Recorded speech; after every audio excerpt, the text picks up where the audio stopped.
Well, it sounds like a win-win for everybody. Kim, tell us about how Loyalist came up with this idea. And I'm sure you wrote a proposal or something so that you were able to launch this program. Yeah, so I'm an aging and health researcher. I teach in the aging and health programs at Queen's University. And through my research, I'm able to see the evidence that we are living longer, people are living longer, and we're not necessarily living where our families live, or we may not have people to help support us.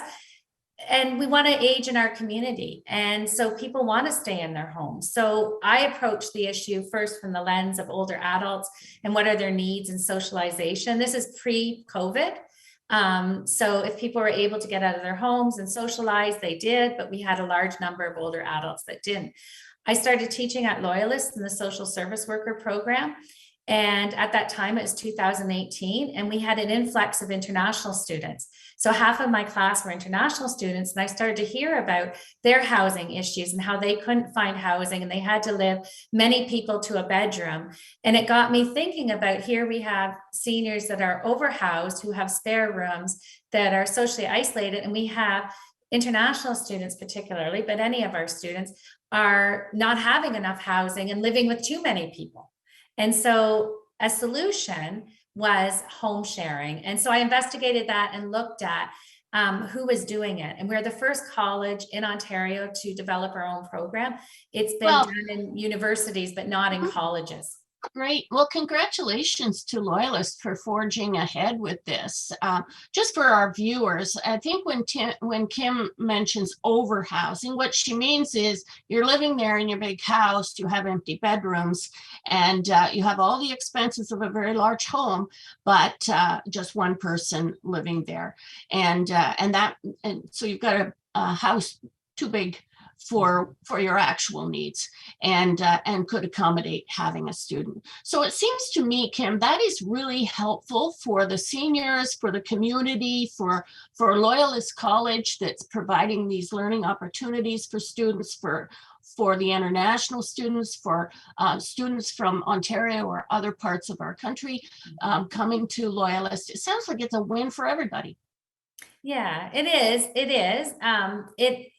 Part of what we do in our program is to really match people on interest and needs. And so we are starting small. We've been focusing on the city of Belleville because of public transit needed for students, but we're looking to expand out across the counties and develop more partnerships. We got the funding as COVID hit in April 1st, 2020. And so for 2 years, we've been developing the program, looking at what others did, what worked, what didn't work, and have thoughtfully implemented enhancements to the program. So one of our enhancements is that students don't have to move out once they graduate Loyalist, that we're about building community and building relationships. And we want people to stay in our community so they can continue to live with the older adult even after they graduate from school.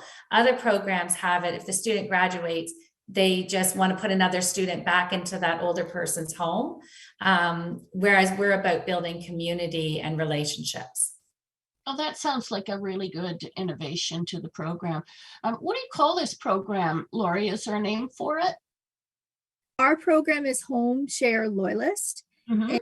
And with being a professor and coordinator in the social service worker program, we're really fortunate that we have blended our students right in from the groundwork into this program. And we're at 9 students that have completed their placement with our program in the social service worker program. So 3 days a week, we have the benefit and the privilege to work alongside social service worker students in their second year, helping us. And the energy students bring to this project is incredible. And it's really teaching, blending what we teach in the classroom, looking for unmet needs in our community and showing them it in action. And I can say as a professor, it's another win-win to see something happen that we're able to help in the community.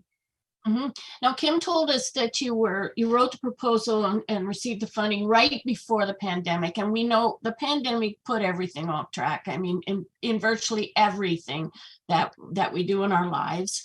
But I understand you've launched the program recently, so it's on the go now. It's out there.